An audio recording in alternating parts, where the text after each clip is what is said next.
Hi friends, स्वागत है आपका मेरे चैनल पर। आज हम सुनेंगे अनिल मोहन द्वारा लिखा गया देवराज चौहान सीरीज का मजेदार उपन्यास वो कौन था का part 13। Please like share subscribe my channel. सही कहा। डेविड ब्राउन मुस्कुरा पड़ा। मैं चाहता हूँ तुम अपना मुंह खोलो और मेरे से तुम कुछ नहीं जान सकते। क्यों? मैं तुम्हें कुछ भी बताने की जरूरत नहीं समझता। बेहतर होगा मेरे धंधों में तुम दखल मत दो। तुम अचानक क्यों तीखी भाषा बोलने लगे? क्यों तुम मेरे कामों के बारे में सवाल पूछ रहे हो? मैं जगमोहन के बारे में पूछ। आज की तारीख में जगमोहन भी मेरे काम का हिस्सा बन चुका है। डेविड ब्राउन का स्वर और भी कठोर हो गया। तुम्हारी बात करने का ढंग ठीक नहीं है डेविड। देवराज चौहान के होंठ बिछ गए। ये क्या कम है कि मैंने मुलाकात कर ली? डेविड ब्राउन ने कठोर निगाहों से देवराज चौहान को देखा। मैं तुम्हें पुरानी पहचान के नाते समझाना चाहता था कि मेरे रास्ते में मत आओ, वरना अंजाम बुरा होगा। ये तुम कह रहे हो? क्यों? क्या मैं नहीं कह सकता? डेविड ब्राउन ने व्यंग से कहा। तुम मुझसे ज़्यादा ताकत रखते हो। बात ताकत की नहीं, कम से कम तुम्हें ये मुलाकात सामान्य रखनी चाहिए। हम देवराज चौहान, इस मुलाकात का मतलब तुम्हें समझाना ही था। मैं तुमसे डरता नहीं हूँ, पर तुम्हें बताना चाहता हूँ कि मेरे रास्ते से हट जाओ, नहीं तो बहुत बुरी मौत मरोगे। मैं चाहूँ तो तुम्हें अब भी मार सकता हूँ, परंतु तुम्हें जुबान दी है कि तुम्हें कोई नुकसान नहीं पहुँचाया जाएगा, इसलिए तुम्हें सलामत वापस भेज दिया जाएगा। मेरी तरफ से सिर्फ आज की रात तुम्हें छूट रहेगी कि वापस मुंबई लौट जाओ और मेरी तरफ से ध्यान हटा लो, नहीं तो तुम्हारी मौत पक्की। देवराज चौहान कुछ देर डेविड ब्राउन को देखता रहा, फिर बोला, मुझे जगमोहन और सोहनलाल वापस चाहिए। वापस तो नहीं मिल सकते, लेकिन तुम्हारी खातिर उन्हें जिंदा रखा जा सकता है। क्या मतलब? तुम शातिर और हौसलामंद इंसान हो, मुझे पसंद हो। हालांकि तुमने मुंबई में जोएल और बलसार को मारकर मुझे काफ़ी तकलीफ दी, पर कोई बात नहीं। मैं चाहता हूँ तुम मेरे लिए काम करो। क्या बकवास कर रहे हो? देवराज चौहान कह उठा। बकवास नहीं, ये हकीकत है। जगमोहन और सोहनलाल को जिंदा देखना चाहते हो तो मेरे लिए काम करना ही होगा। तब वो दोनों मेरी कैद में रहेंगे और कभी कभी तुम उनसे मिल सकोगे।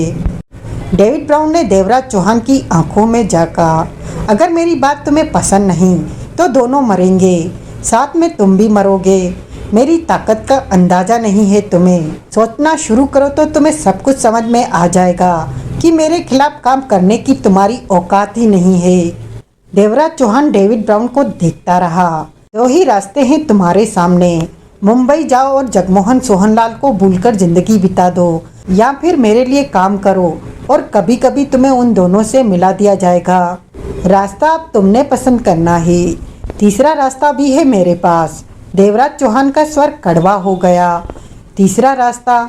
डेविड ब्राउन ने देवराज चौहान की आंखों में झांका। हाँ, तीसरा रास्ता। देवराज चौहान के होंठ बिछ गए। जगमोहन और सोहनलाल की तलाश करूं, तुम्हारी कैद से निकालूं और फिर तुम्हें ढूंढकर खत्म कर दूं। इस रास्ते के बारे में तुमने सोचा नहीं? मेरी जगह पर मेरे सामने तुम मुझे धमकी दे रहे हो, डेविड ब्राउन ने खतरनाक स्वर में कहा। मैं तो तीसरा रास्ता बता रहा था। तीसरे रास्ते पर चलकर अपनी मौत को दावत दोगे। देवराज चौहान ने जेब से तस्वीरें निकाली और टेबल पर रखी। इन्हें देखो, इनमें एक तो तुम हो, बाकी दो कौन है? ये चांदी के दांत वाला व्यक्ति पेशेवर हत्यारा है और कई बार मेरी जान लेने की चेष्टा कर चुका है। इस वक्त उसका बायां हाथ टूटा हुआ है और ये लड़की जो भी है, इसका वास्ता इस हत्यारे से है। इन दोनों को एक रेस्टोरेंट में साथ बैठे देखा गया। ये दोनों मेरे लिए काम करते हैं। डेविड ब्राउन कठोर स्वर में बोला। मेरा भी यही ख्याल था। अब उसकी कलाई का क्या हाल है? देवराज चौहान ने व्यंग से कहा। डेविड ब्राउन ने देवराज चौहान की आंखों में झांका। तुम बहुत ज़्यादा हवा में उड़ रहे हो, डेविड ब्राउन ने तीखी आवाज़ में कहा। अभी भी कुछ बिगड़ा नहीं डेविड। जगमोहन सोहनलाल को मेरे हवाले। मेरे लिए काम करो और कभी कभी उन दोनों से मुलाकात कर लिया करो। ये छूट तुम्हारे लिए ही है। तुमने अभी देवराज चौहान को जाना नहीं है डेविड। जाना है, तभी तो तुम्हें अपने साथ मिलाने की सोच रहा हूँ। मैं तुम्हारा कायल हूँ। तुम बहुत हिम्मती और बहादुर हो। अगर तुम मेरे साथ काम करने लगे तो हर काम आसानी से पूरा होता चला। सपने देखना छोड़ दो, कड़वे स्वर में कहते हुए देवराज चौहान ने टेबल से तस्वीरें उठाकर जेब में रखी और खड़ा होता कह उठा, मैं यहाँ से जाना चाहता हूँ, इजाज़त है। डेविड ब्राउन ने सिर उठाकर देवराज चौहान को देखा, तो तुम्हें मेरी बात मंजूर नहीं? ये सवाल पूछो भी मत, देवराज चौहान ने सख्त स्वर में कहा। मेरे साथ काम करके बहुत बड़ी दौलत मिलेगी तुम्हें। तुमने सुना नहीं डेविड, मैं जाना चाहता हूँ। जगमोहन और सोहनलाल की तुम्हें चिंता नहीं है। कम से कम तुम इस बात की चिंता मत करो, मैं उन्हें मार भी सकता हूँ। डेविड ब्राउन का स्वर सख्त था। देवराज चौहान की निगाह डेविड ब्राउन के चेहरे पर जा टिकी। दोनों कई पल एक दूसरे को देखते रहे। तभी लैला वहाँ आ पहुँची और बोली, सर डेविड, मुझे बता दीजिएगा कि मिस्टर देवराज चौहान को कब इसे वापस छोड़ दो। डेविड ब्राउन ने कठोर स्वर में कहा, यस सर। इसे समझाने की कोशिश करना कि ये आग से खेल रहा है।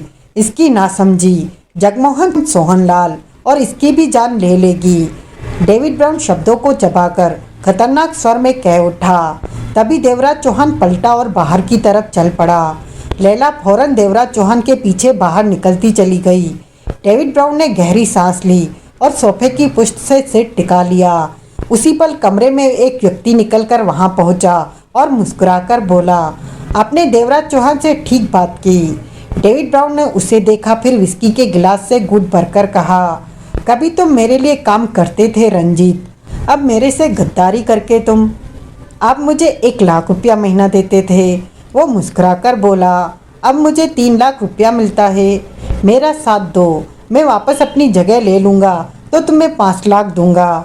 डेविड ब्राउन बोला, आपका वो वक्त कभी वापस नहीं आ सकता, आप अपना सब कुछ खो चुके हैं। रंजीत ने कहा, हाँ। डेविड ब्राउन ने गहरी सांस ली और खड़ा हो गया। डेविड ब्राउन खत्म हो चुका है, लेकिन आपका नाम चलता रहेगा। सब धंधे आपके नाम पर हो रहे हैं। जहाँ जरूरत होती है आपको सामने कर दिया जाता है। हर कोई यही समझता है कि करता धरता आप ही हैं। आपको इस बात पर गर्व होना चाहिए। तुम कभी कुत्ते बनकर मेरे आगे पीछे घुमा करते थे। वक्त बदल गया है, आप भी अब वो नहीं रहे जो पहले होते थे। अब आप सिर्फ एक कैदी हैं। रंजीत ने मुस्कुराकर कहा। डेविड ब्राउन पलटा और पीछे के कमरे की तरफ बढ़ गया। कमरे में प्रवेश करते ही डेविड ब्राउन ठिठक गया। कुर्सी पर बैठी औरत सुबक रही थी, वहाँ और कोई नहीं था। डेविड ब्राउन ने आगे बढ़कर उसके कंधे पर हाथ रखा। डेविड, वो फौरन खड़ी हुई और डेविड के सीने से लग गई। ये हमारे साथ क्या हो रहा है? ये हमारे नहीं, मेरे पापों का फल है। मैंने उम्र भर ड्रग्स का काम किया। न जाने कितने मासूम और निर्दोष लोग नशे में फंसकर अपनी ज़िंदगी तबाह कर बैठे होंगे। वो पाप मैंने भुगतने भी तो है। सुने ना, हम जो करते हैं उसका फल हमें ज़रूर मिलता है। कभी फल जल्दी मिल जाता है तो कभी देर से, लेकिन अपने कर्मों से हम बच नहीं सकते।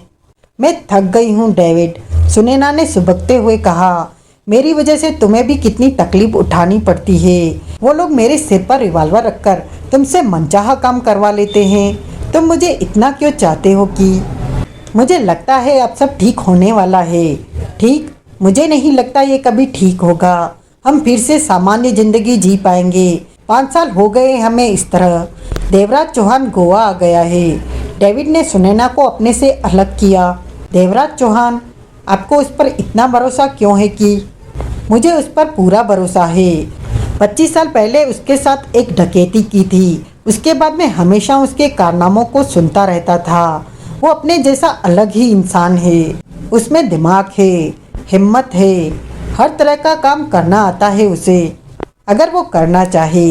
और अब तो उसके भाई जैसा जगमोहन, सोहनलाल जैसे दोस्त मुसीबत में हैं। उन्हें बचाने के लिए वो जान की बाजी लगा देगा। वो अब इस मामले का पीछा नहीं छोड़ेगा। डेविड ब्राउन ने गंभीर स्वर में कहा। मैंने देवराज चौहान के बारे में तुम्हारे मुंह से बहुत बातें सुनी है। सुनैना कह उठी। देवराज चौहान जरूर कुछ करेगा। वो मारा भी जा सकता है। तभी रंजीत ने भीतर प्रवेश करते हुए कहा, अब हम वापस चल रहे हैं डेविड साहब। आज आपने समंदर की सैर कर ली। सैर का मतलब सिर्फ इतना ही था कि देवराज चौहान की आपसे मुलाकात करा दी जाए ताकि वो जान सके कि इस मामले के पीछे आप हैं। ये काम हो गया। अगर वो जगमोहन और सोहनलाल के खातिर आपके साथ काम करने के लिए हाँ कह दे तो ये और भी अच्छी बात होगी, नहीं तो उसे मानना ही होगा, क्योंकि वो बिना वजह हमारे पीछे लगा हमें परेशान करता रहेगा। छोटी सी बोट शोर करती तेजी से किनारे की तरफ दौड़ रही थी। यहाँ गोवा की रंग बिरंगी लाइटें चमकती नजर आ रही थी। गहरा अंधेरा छा चुका था। बोट में आमने सामने देवराज चौहान और लैला बैठे थे। सर डेविड से मिलकर कैसा लगा? लैला कह उठी। देवराज चौहान खामोश रहा। लगता है मज़ा नहीं आया। लैला अंधेरे में मुस्कुराई। वो जगमोहन और सोहनलाल को लौटाने को तैयार नहीं। देवराज चौहान बोला, तुम्हें सर डेविड की बात मान लेनी चाहिए, इसी में सबका फायदा। भूल जाओ। देवराज चौहान का स्वर सख्त हो गया। डेविड बहुत बड़ी गलतफहमी में है। इस बात को याद रखो कि सर डेविड आज शक्तिशाली इंसान है, तुम उनका मुकाबला नहीं कर सकते। कुछ पल चुप रहकर देवराज चौहान बोला, क्या तुम मुझे बताओगी कि हुआ क्या था? जैसे कि जगमोहन किसी के कहने पर 14 साल की एक लड़की की तलाश करने लगा। उसके पास खबर थी कि लड़की को शंकर पावड़े के गैंग ने उठाया है जुहू इलाके से। बार डांसर नीरा कोटे पावड़े के करीब थी। ये बात जगमोहन को पता चल गई तो उसने उस बार डांसर को तैयार किया कि वो उसकी बात पावड़े से करवाए। लड़की को आज़ाद करवाने के लिए जगमोहन ने बार डांसर नीरा खोटे की सहायता ली कि तभी नीरा खोटे की हत्या तब कर दी जाती है जब वो फुटपाथ पर खड़ी किसी का इंतजार कर रही होती है और तब जगमोहन उसके ठीक सामने सड़क पर कार में मौजूद नीरा खोटे की वापसी का इंतजार कर रहा होता है। परंतु उसकी हत्या होते देखकर जगमोहन गुस्से से भर उठता है, पागल सा हो उठता है और कार लेकर तेज रफ्तार से वहां से रवाना हो जाता है। उसके बाद से जगमोहन का कुछ पता नहीं। मैं जानता भी नहीं कि जगमोहन किधर गया होगा, शायद पावड़े की तरफ। परंतु मुलाकात होने पर पावड़े इस बात से साफ इनकार करता है कि जगमोहन उसके पास आया। बलसार जोएल ने भी यही कहा था कि वो जगमोहन को जानते तक नहीं। गुलाम ने भी जगमोहन के नाम पर इनकार किया, परंतु जगमोहन गायब था। अब लंबी भागदौड़ के बाद पता चला है कि जगमोहन डेविड ब्राउन की कैद में है। पावड़े का गैंग भी डेविड ब्राउन का है। जगमोहन ने डेविड ब्राउन का क्या बिगाड़ा था जो उसे कैद कर लिया गया? बात क्या हुई, हुआ क्या, तुम कुछ बताओगी? मेरे पास कहने को कुछ नहीं, लैला ने कहा। या बताना नहीं चाहती? कुछ भी समझो। इस मामले में गजानन पाटिल भी किसी तरह से शामिल है, देवराज चौहान ने कहा। लैला कुछ नहीं बोली। तुमने पूछा नहीं गजानन पाटिल कौन है? देवराज चौहान ने अंधेरे में लैला का चेहरा देखने की चेष्टा की। जानती हूँ वो कौन है, सोनू सावंत का खास आदमी। हाँ, तो तुम कुछ बताने वाली नहीं? देवराज चौहान का स्वर सख्त हुआ। नहीं, मैं तुम्हें अपने साथ ले जा सकता हूँ, मुंह खुलवा सकता हूँ तुम्हारा। जरा कोशिश करके तो देखो।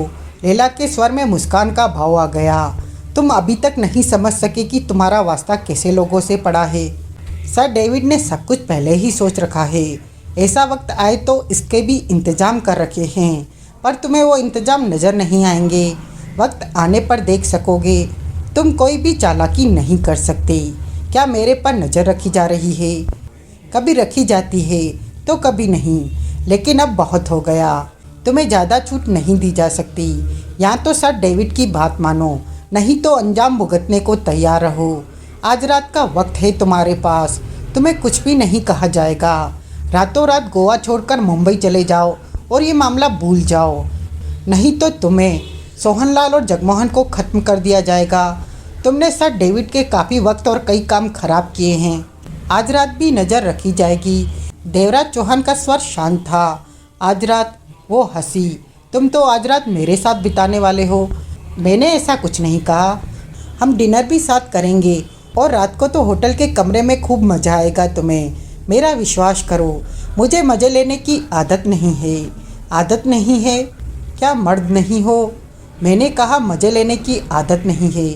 चाहो तो तुम्हारे साथ डिनर कर सकता हूँ। सिर्फ डिनर? लैला हंसी। वो भी तब जबकि तुम मुझे जगमोहन वाला सारा मामला बताओगी। मुझे ऐसे बेकार के डिनर पसंद नहीं। वो 14 साल की लड़की कौन है जिसे जगमोहन ढूंढ रहा था? देवराज चौहान ने पूछा।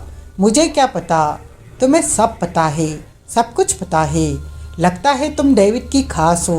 देवराज चौहान ने अंधेरे में उसे घूरा। हम किनारे पर पहुंच रहे हैं। देवराज चौहान ने देखा, किनारा दिखाई दे रहा था। अभी भी वक्त है, सोच लो, मेरे साथ बीती रात यादगार रहेगी, लैला ने शोक स्वर में कहा। देवराज चौहान ने कुछ नहीं कहा। बोट किनारे पर आ रुकी। दोनों रेतीले पानी में उतरे और चलते हुए पानी से बाहर रेत पर आ पहुँचे। देवराज चौहान की निगाह विक्रम साठे को ढूंढ रही थी, जो कि एक तरफ अंधेरे से निकलकर पास आ पहुंचा। मुझे तुम्हारी चिंता हो रही थी, साठे बोला। देर लगा दी? इतना वक्त तो लगना ही था, देवराज चौहान ने कहा। साठे ने लैला को देखा। लैला देवराज चौहान से बोली, तुम रात का प्रोग्राम तो बनाना नहीं चाहते, तुम्हारी मर्जी। मेरी कार में चलो तो शहर तक छोड़ दूँ। यहाँ से कोई सवारी नहीं मिलेगी तुम्हें, जैसे तुम चाहो, हाँ या ना? चलो, देवराज चौहान ने कहा। 15 मिनट बाद जब कार एक बाजार से निकल रही थी तो देवराज चौहान बोला, हमें यहीं उतार दो। लैला ने तुरंत सड़क किनारे कार रोकी और देवराज चौहान को मुस्कुराकर देखा। सोच लो, अभी भी वक्त है रात का प्रोग्राम, मेहरबानी, देवराज चौहान ने कहा और दरवाज़ा खोलकर बाहर आ गया। विक्रम साठे भी बाहर निकला। सर डेविड ने कहा है कि आज की रात देवराज चौहान को आज़ाद रहने दो, कोई तुम पर नज़र नहीं रखेगा। कल सुबह से तुम्हारी तलाश शुरू होगी। अगर तुम गोवा में दिखे तो फ़ौरन मार दिए जाओगे। कहने के साथ ही लैला ने विक्रम से कहा, और तुम जो भी हो इसके साथ मत रहो, ये बहुत बड़ी मुसीबत मोल ले रहा है, तुम भी जान गंवाओगे। इसके साथ ही लैला ने कार आगे बढ़ा दी। देखते देखते कार नज़रों से ओझल हो गई। क्या हो रहा है? तुम डेविड ब्राउन से मिले? साठे ने उलझन भरे स्वर में कहा। क्या बात हुई? देवराज चौहान आगे बढ़ा तो साठे उसके साथ चल पड़ा। देवराज चौहान ने डेविड ब्राउन से हुई सारी बातचीत साठे को बता दी। ओह तो मामला सुलझा नहीं, साठे गंभीर स्वर में बोला। जरा भी नहीं सुलझा। इतना ज़रूर स्पष्ट हो गया कि इस मामले के पीछे डेविड ब्राउन है। अब क्या करोगे? जगमोहन और सोहनलाल गोवा में ही है, उनकी तलाश करूंगा और डेविड की कैद से निकालने की कोशिश करूंगा। देवराज चौहान ने सिगरेट सुलगाई। चेहरे पर गंभीरता थी। मेरी सलाह है कि तुम मुंबई लौट जाओ, इसलिए कि मेरी जान को खतरा हो सकता है। तुम भी उसकी बातों में आ गए। साठे मुस्कुरा पड़ा। ये बात सच है कि तुम्हारी जान को खतरा हो। रहने दो देवराज चौहान, इसी अंडरवर्ल्ड में मेरी ज़िंदगी बीती है। खतरा तो आता जाता रहता है, जाने कितनी बार खतरा देखा है। तुम और जगमोहन मेरे बहुत काम आए हो। मैं तुम्हें इसलिए छोड़कर नहीं जा सकता कि खतरा आने वाला है। तुम्हारे सिर पर टाके लगे हैं, मैं तुम्हारे साथ ही रहूँगा। विक्रम साठे का स्वर गंभीर था। फिर भी जब तुम्हारा मन बदले तुम मुंबई वापस चले। मैंने सुबह से कुछ खाया नहीं है, कोई बढ़िया सा रेस्टोरेंट ढूंढो। आगे काफ़ी रेस्टोरेंट है। दोनों आगे बढ़ते जा रहे थे। तुम्हारा क्या ख्याल है, हम पर नज़र रखी जा रही होगी? साठे बोला। मेरे ख्याल में नहीं, क्योंकि हम अपनी इच्छा से इस जगह पर उतरे हैं। पीछे कोई भी वाहन नहीं आ रहा था। लैला ने शायद ठीक कहा था कि आज रात हम पर नज़र नहीं रखी जाएगी। डेविड ब्राउन जानता है कि अगर हम गोवा में रुके तो कल उसके आदमी आसानी से हमें ढूंढ लेंगे। पूरे गोवा में उसका राज चलता है, तो डेविड चाहता है कि तुम उसके लिए काम करो। उसका दिमाग खराब हो गया है। जो वो चाहता है वैसा कभी नहीं होगा। देवराज चौहान के होठ बिछ गए। परंतु अब आगे काम कैसे करोगे? डेविड ब्राउन के बारे में पता चल गया है, तो गोवा में उसका ठिकाना ढूंढना कठिन नहीं होगा। पहले ये पता करूँगा कि वो कहाँ मिलता है, उसके बाद डेविड पर हाथ डालने का प्लान बनाऊँगा। सीधे डेविड पर हाथ डालोगे? डेविड पर हाथ डाले बिना बात नहीं बनेगी। वो ताकत रखता है, उससे झगड़ा करके जीता नहीं जा सकता। तरकीब से ही डेविड ब्राउन को उलझाना होगा कि वो जगमोहन और सोहनलाल को छोड़ने पर मजबूर हो जाए। देवराज चौहान ने सोच भरे स्वर में कहा। डेविड जानबूझकर मुझे बोट पर मिला कि मैं उसका ठिकाना न देख लूं। शायद उसे भी पता था कि मैं आसानी से चुप बैठने वाला, परंतु डेविड के आदमी तुम्हारी जान ले सकते। इस बात को सोचने का मेरे पास वक्त नहीं है, मुझे अपना काम करना है। तभी सामने होटल सीजन 12 मंथ का साइन बोर्ड चमकता दिखा। नीचे ही रेस्टोरेंट का नियॉन साइन भी जल बुझ रहा था। होटल के बाहर कारें गाड़ियाँ खड़ी थी। लाइटों में होटल की इमारत को सजाया गया था, जो कि 3 मंजिला थी। देवराज चौहान और साठे भीतर प्रवेश कर गए। वे होटल के रेस्टोरेंट में पहुंचे, जहां सामान्य रोशनी थी। टेबलें सजी हुई थी। अभी रात के 9 ही बजे थे, इसलिए ज़्यादा भीड़ नहीं थी। करीब 25 टेबलें थी वहाँ। 5-6 पर ही लोग बैठे हुए थे। देवराज चौहान और विक्रम साठे ने टेबल संभालने से पहले वॉशरूम में जाकर हाथ मुंह धो लिए थे। तभी वेटर आया, ऑर्डर ले गया। दोनों ने सुबह से कुछ नहीं खाया था।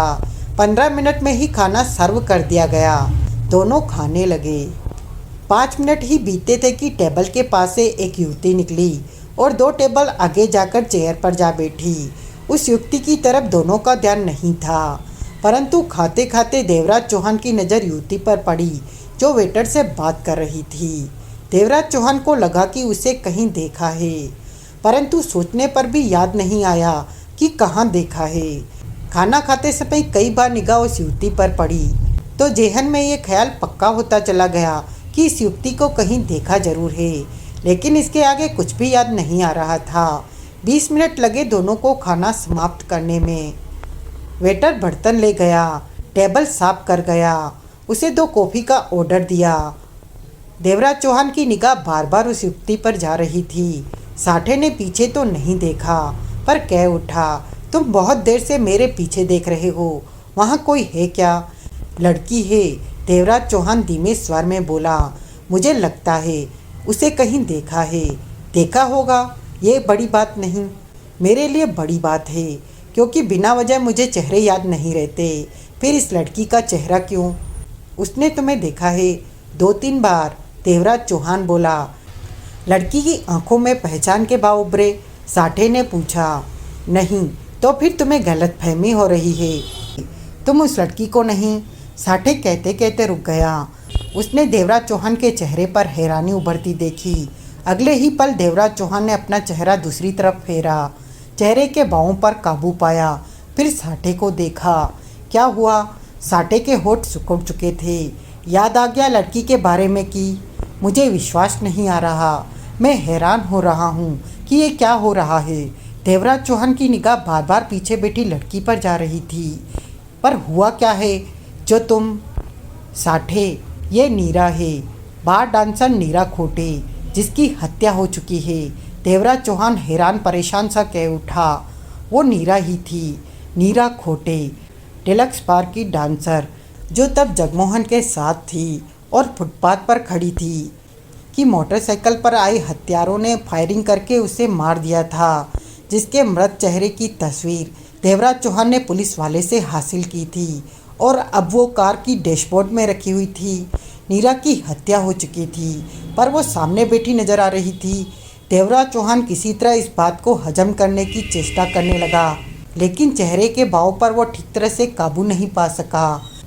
नीरा का जिंदा होना उसे हिला गया था कि ये क्या हो रहा है। देवराज चौहान की बात पर साठे बुरी तरह चौंका। ये क्या पागलपन वाली बात? वो तुम्हारे पीछे बैठी है, देवराज चौहान व्याकुल सा बोला। जिसकी हत्या हो चुकी है, वो जिंदा कैसे हो सकता है? साठे धीमे स्वर में कह उठा। वो जिंदा है, पीछे पलटकर देखो। मैंने उसे पहले कभी नहीं देखा, तो अब देखने से क्या पहचानूंगा? तभी वेटर नीरा खोटे का डिनर सर्व कर गया। वो खाना खाने लगी। इधर उनकी भी कॉफ़ी आ गई। अपने पर काबू पाने की चेष्टा में देवराज चौहान ने कॉफ़ी का घूंट भरा। तुम्हें गलतफहमी हो रही है देवराज चौहान, विक्रम साठे ने गंभीर स्वर में कहा। देवराज चौहान चुप रहा। नज़रें अभी भी रह रहकर नीरा खोटे पर जा रही थी। क्या सोच रहे हो? कॉफ़ी खत्म करो और निकलो, देवराज चौहान बोला। क्या मतलब? साठे की आंखें सिकुड़ी। हम इसके बाहर निकलने का इंतज़ार करेंगे। तो तुम्हें भरोसा है कि ये नीरा खोटे वही बार डांसर है? साठे कह उठा। वो ही है, वो मर चुकी है, जिसकी हत्या हो चुकी है। वो ही है, पर वो मरी नहीं, उसकी हत्या नहीं हुई। बहुत गहरा षड्यंत्र चल रहा है और मैं अभी तक नहीं समझ पाया कि क्या हो रहा है। कोई भी कुछ बताने को तैयार नहीं। देवराज चौहान के चेहरे पर गंभीरता थी, स्वर में सख्ती आ गई थी। लेकिन अब इस नीरा का मुंह खुलवाना पड़ेगा कि हो क्या रहा। वो अकेली है। हाँ, तुमने बताया था कि जगमोहन नीरा के साथ शादी करने की सोच। जो मुझे पता चला वो तुम्हें बता दिया था। स्पष्ट है कि मामला गहरा है, साठे गंभीर था। जो देखा सुना वो सच नहीं था। अब ये बताएगी कि सच बात क्या है। इस बात के पूरे चांस है कि ये डेविड ब्राउन के लिए काम करती हो। इसका गोवा में होना संदिग्ध है। दोनों ने कॉफ़ी समाप्त की। साठे ने बिल दिया। फिर वे रेस्टोरेंट से बाहर आ गए। उसका डिनर ज़्यादा नहीं बचा। देवराज चौहान बोला, ज़्यादा से ज़्यादा वो आधे घंटे में बाहर आ जाएगी। तुम कार के डैशबोर्ड में रखे कागज़ निकाल कर लाओ जो मुझे पुलिस वाले ने दिए थे। उसमें नीरा खोटे के मृत चेहरे की तस्वीर और फोटोकॉपी भी है। विक्रम साठे डैशबोर्ड से वो कागज़ ले आया। यहाँ पर्याप्त रोशनी नहीं है। रेस्टोरेंट में जाओ, इन कागज़ों की तस्वीर की फ़ोटोकॉपी देखो और भीतर बैठी नीरा खोटे को देखो। उसके बाद इस बारे में बात करेंगे, देवराज चौहान ने कहा। साठे रेस्टोरेंट में चला गया। 5-7 मिनट बाद लौटा तो उलझन में लग रहा था। लगता तो है तस्वीर वाली लड़की ही है। साठे बोला, कहीं ये हमशक्ल बहनों का मामला तो नहीं। हमशक्ल जैसा कुछ नहीं होता। अगर वो कहे कि मरने वाली उसकी जुड़वा हमशक्ल बहन थी तो हम क्या कर सकेंगे। साठे ने देवराज चौहान को देखा। अपनी सोचों पर काबू रखो, वो ऐसा कुछ नहीं कहने वाली। देवराज चौहान ने गंभीर स्वर में कहा, वो जगमोहन के साथ थी। दोनों शादी करने की सोच रहे थे। उसके बाद जगमोहन डेविड ब्राउन की कैद में पहुंच गया और नीरा बड़े मज़े से गोवा में दिखती है, जो कि पूरी तरह निश्चित लग रही है। इसे जगमोहन की कोई चिंता नहीं लग रही। यकीनन ये डेविड के लिए काम करती है, साठे ने पक्के स्वर में कहा। इसी के चक्कर में रहकर जगमोहन फंसा। आधा घंटा बीत गया, नीरा खोटे बाहर नहीं निकली। जब 1 घंटा होने को आया तो देवराज चौहान ने गंभीर स्वर में साठे से कहा, इसे बाहर आने में इतनी देर नहीं लग सकती, पता करो क्या बात है। साठे रेस्टोरेंट में चला गया। 10 मिनट बाद वापस आया और बताया कि नीरा खोटे 20 दिन से इसी होटल के कमरा नंबर 211 में रुकी हुई है। डिनर के बाद वो अपने कमरे में चली गई। रास्ता भीतर से ही ऊपर जाता है। 20 दिन से इसी होटल में। देवराज चौहान के चेहरे पर सोच के भाव उभरे। लगभग 20 दिन पहले ही नीरा खोटे की हत्या हुई, तभी जगमोहन गायब हुआ। 20 नहीं, शायद इस बात को 22 दिन हो गए। साठे ने कहा, हमें नीरा खोटे के कमरे में जाना है। आओ साठे, कमरे में वो अकेली होगी। साठे देवराज चौहान के साथ आगे बढ़ते बोला, जिस प्रकार उसने डिनर अकेले किया है उससे तो यही लगता है कि वो अकेली ही है। देवराज चौहान ने दरवाजे पर लगी कॉलबेल बजाई। भीतर बेल बजने का स्वर गूंजा। जल्दी ही भीतर से नीरा खोटे का सामान्य स्वर सुनाई दिया। कौन? वेटर मैडम, देवराज चौहान ने कहा और पास खड़े साठे को देखा। तभी दरवाज़ा खोले जाने का स्वर उभरा। फिर दरवाज़ा खुला। नीरा ने बाहर देखना चाहा कि देवराज चौहान उसी पर नीरा खोटे को धकेलते हुए भीतर लेता चला गया। साठे ने फुर्ती से भीतर प्रवेश किया और दरवाज़ा बंद कर दिया। नीरा खोटे चंद पलों के लिए हक्की बक्की रह गई, फौरन ही संभली। कौन हो तुम लोग? देवराज चौहान ने जेब से कागज़ निकाले और तस्वीर वाला कागज़ नीरा के सामने किया। कागज़ पर निगाह पड़ते ही नीरा घबरा सी उठी। देवराज चौहान उसी पल समझ गया कि वो नीरा खोटे ही है। कागज़ों को जेब में रखकर देवराज चौहान ने सिगरेट सुलगा ली। उसके बोलने का इंतज़ार किया। पुलिस वाले हो तुम लोग?